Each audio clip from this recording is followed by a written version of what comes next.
Assalamu alaykum. Mine bize Xorazm vilayetinden kelganmiz. Mine ailəmiz yashagan bolat, qizim bor shu yerda. Men ko'p yillardan beri oyoq og'riq, bel og'riqdan azob chekib keltirgan edim.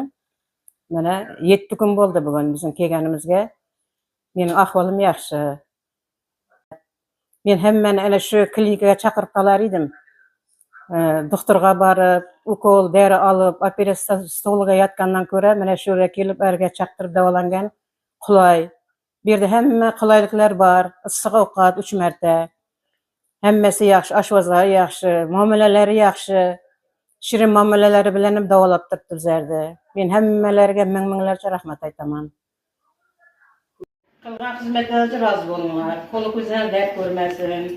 Hamisha bog'alarimizning rohatini ko'raman. Men kunlarni tunda so'ylayman Xorazmdan. Shuni olaverasizlar. İçine çöplek kül olasizlar. Amin tapqaningizning barakasini bersin. Qo'shqaningizni qo'shaparinglar. Ol uylanib taraf qiz chiqarib, ortiq chavliq suyib, piri badavlat bo'lib, hoji ota, hoji ona bo'lib yuringlar. Qo'li ko'zdan dard ko'rmasin. Tapqanlarimiz barakasi hamisha yaxshi kuzatib ishlasin. Amin. Allohimcha yo'llarimizni